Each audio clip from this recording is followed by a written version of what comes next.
So hello, what's up mga ka-J-Vlog? Welcome ulit sa panibagong video, and for today's video, bibigyan ko kayo ng top features na pwede nyo makonsider dito sa Tecno Pova 7 kung bakit maganda itong i-purchase ngayon 2025. So tara, simulan na natin.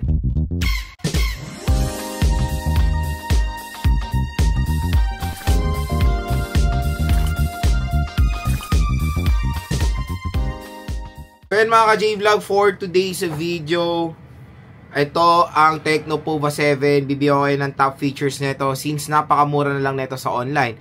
Pero ano nga muna ba ang SRP niya or possible price na pwede siya makuha sa mall?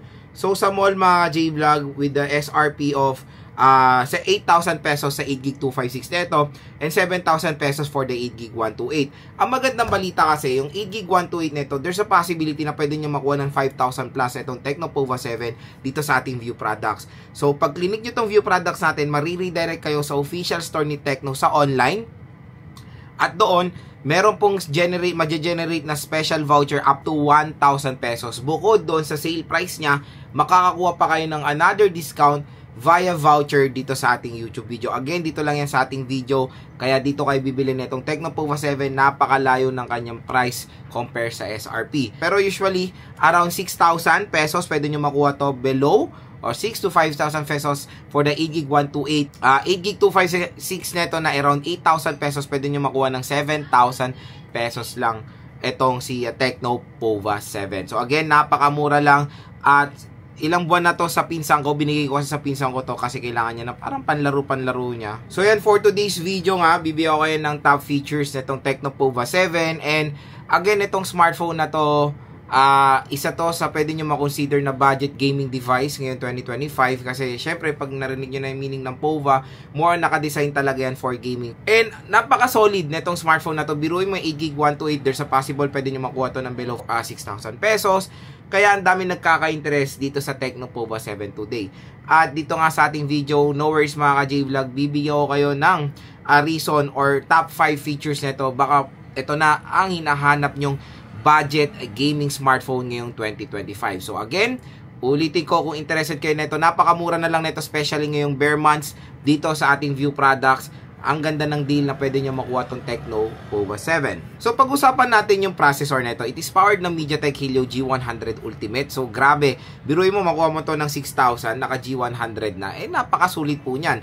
Yung processor na yan, pwede yan for gaming sa entry-level segment. Kaya sa mga naghahanap ng murang smartphone na pwede nila magamit for gaming, eto na-try ko na dito. Genshin, WoWa, COD, ML, Honor of Kings, lahat naman ay na-handle niya.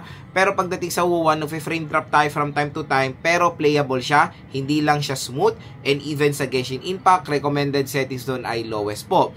Sa ML, Honor of Kings, lahat yan available sa highest settings.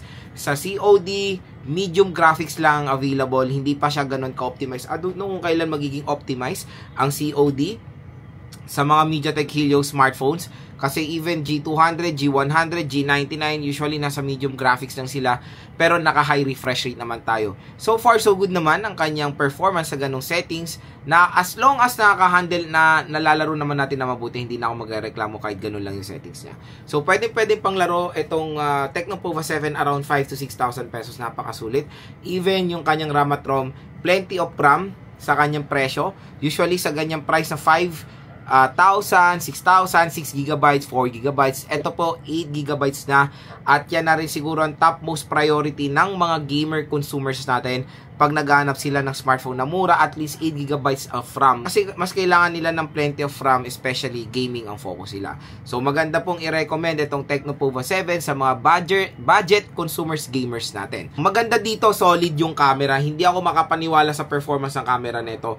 Very outstanding mga ka-J-Vlog. 108 megapixel siya at sobrang linaw ng camera nito. Kasi usually yung mga ibang brands, more on focus sila sa games. Hindi sila nagfo-focus sa camera. Ito nagfo-focus sa camera. Yun yung maganda dito sa Tecno Pova 7.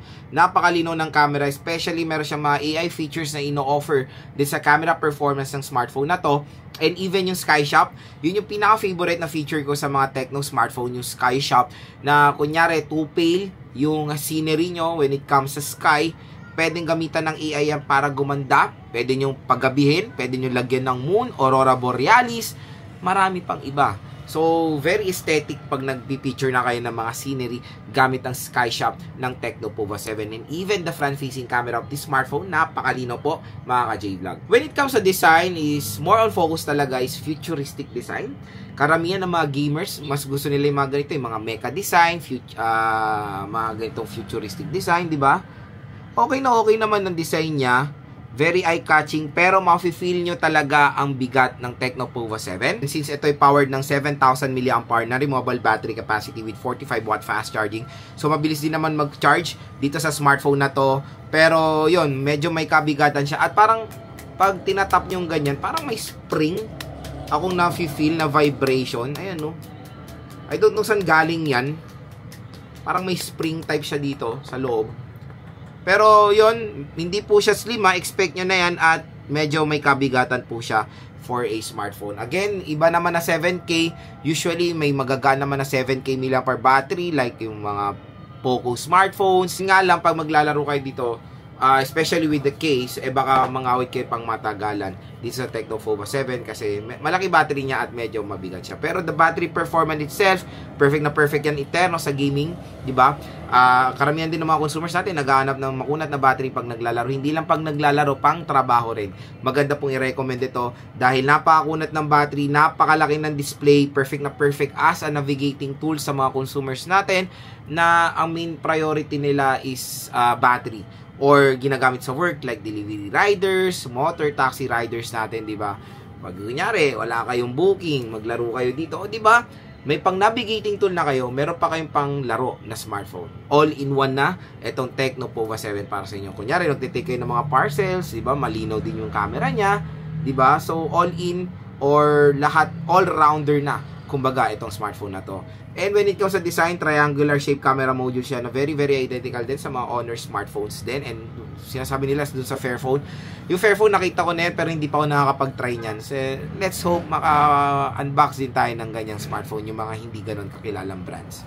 At ang maganda pa dito, malobat siya, saglit lang mag-full charge dahil sa kanyang napakatuling na 45 watt fast charging rate. So when it comes sa display niya, napakalaki. 6.78 inches IPS LCD display. So again, sinasabi ni Tecno to na vivid display na in short IPS siya. Parang pinaganda lang nila yung name. Pero akala ko dati AMOLED to kasi vivid na nilalagay nilang ganyan. Pero so far so good naman ang display na itong Tecno Pova 7. Napakalaki, perfect nga for gaming. Ang laki ng space nyo pag naglalaro kayo. Mataas din. When it comes sa needs of brightness, nasa fair level yung kanyang needs of brightness. Not too bright, not too low. Nasa lang siya, middle lang siya. And when it comes sa refresh rate niya, 120Hz screen refresh rate po ito. So hindi pa siya support ng 144Hz, and I think kasi ang reason diyan is na lumabas to ng mga early 2025, di ba? Usually ang 144Hz na hype yan no mid 2025 going ngayong 2026. Pero yon, when it comes sa refresh rate, hindi na magrereklamo diyan 120Hz is malaki rin naman yan. Pero maganda dito sa Tecno smartphones ngayon is meron silang ability na kumbaga pwede nyo piliin kung anong refresh rate ang gusto nyo gawin sa certain kind of applications. Take for example, yung settings nyo, pwede nyo lang set sa 90Hz, sa 120Hz. At least alam nyo, ramdam nyo yung pagka 120Hz niya kasi doon sa certain application na sinet nyo yung ganong refresh rate. So yun mga ka-J-Vlog ang ating top features na itong Tecno Pova 7. Overall, napakaganda na itong smartphone na to at meron din siyang NFC. Kumbaga, for a budget gaming device, ito ang the best thing i-recommend. Napakadaming features na pwede nyo makonsider. Around 5 to 6,000 pesos na napakasulit dito sa smartphone na to. At kung interested nga kayo makuha to ng sobrang mura at bagsak price, dito nyo yung bibilin sa ating View Products. Dahil up to 1,000 pesos off ang pwede nyo makuha pag binili nyo itong Tecno Pova 7 dyan sa ating product link. Mura-mura na lang itong bare months. There's a possibility baka 5,000 pesos makuha nyo na lang to, abang-abang nyo na lang.